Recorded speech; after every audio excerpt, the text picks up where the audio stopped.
oh shit, if you kill yourself, but from another dimension, would it be murder, suicide, or both? Because I'm not 100% sure. Anyway, Toru just tried to kill his own self. He tried to off himself. And as soon as I seen him shoot, I said he must not really be trying to hit the guy, because I seen the bullet look like it slowed down. I don't know how that worked. I think that the other Toru, our Toru, used some type of time manipulation or something. And then once I realized he was really trying to kill, himself, he was really trying to put himself on ice. I said, okay, that can't be the future Toru. Because if it would be the future Toru, he would have killed himself. It would have been suicide. So there's no way it could have been. Because if he killed himself, he'd kill himself. You understand what I mean? Like, if he killed himself, he'll kill himself. But if it would have been like a clone or something like that, then he won't kill himself. So that's what I was thinking at first. Turns out, this old head gives us the scoop on what's going on back at this little base with the team that they that's fighting against the other Toru. And it turns out these guys are just like doppelgangers from parallel universes. That's how it all happened. So they also bring in the simple fact that, or not simple, but the other fact that these guys they call timekeepers told them that people are going to be, are going to die through means of turning into sand, and that they had to fight against themselves, and if they don't break themselves full, that the world is going to end, right? Now the people are under the suspicion that these guys are the ones that are that's going to destroy the planet. But at the same time, they can't argue with it because they have to do something now. The guy says, beat the other people. We got to do that now while we're trying to plan ahead of them, the timekeepers.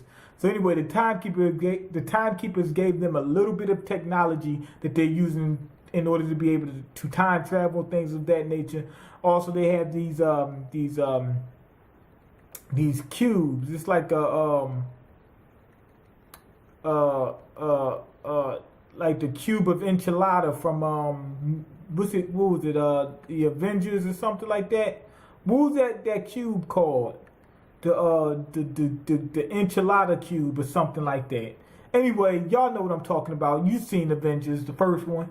Anyway, they use those and it digivolves whatever weapon that they have. Now, what they did was they're using those to fight against their twins, but they find out the twins' weapons are getting better, so they must be using the same shit. So the guy says they must, whoever the timekeepers are using this to pit us against each other, against our alternate reality selves.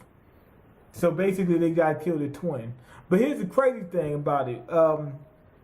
If you think about it, the timekeepers aren't like gods or anything like that because they use technology. So these are just smart beings from probably another universe or something like that. So it's a way to get the drop on them. They just got to figure out how.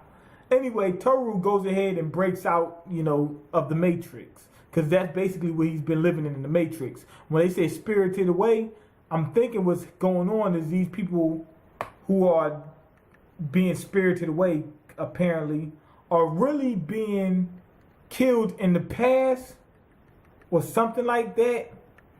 I'm not sure. Either those people are being turned into sand, and in the future timeline the same thing is happening, or the people that's being turned into sand are the forefathers of the people that's being spirited away in the future. So that's what I think is one of those two options. One thing I like about this is the story is simple. Very simple, but it got a twist to it. So it's easy to keep up. It's not a whole lot of brain busting and, too much thought and da. Sometimes I just get tired of that, just constant thought. What is he thinking? What is he doing? That type of thing. It's straight easy. They pitted two people against each other from different universes, and they're time traveling. Just that simple. You know, now the only twist is the people that told them about that may be their true enemies. And it seems like that's what it's shaping out to be. The second episode starts off very quick, very fast paced, a lot of good stuff happening. Slows down a little bit, you know, like a 2/3 of the way in. And then it picks back up at the end when he picks up the gun and makes it digivolve like that I can't remember what that Digimon from the one that gave the kid gave him the toy gun. And he says, "You can use this to beat the bad guys." That part almost made me cry. That's what happened. The gun he just evolved. So anyway, yeah, it's good episode.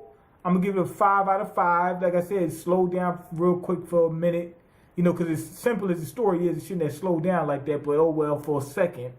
It was only for a second. It picks back up by the end and whatnot. Gets exciting. I'm still waiting for the third episode. Anyway, go ahead and leave your comments, like the video, and subscribe, because I can't eat. I'm broke, nigga. I'm broke. You got the power to change that. Peace.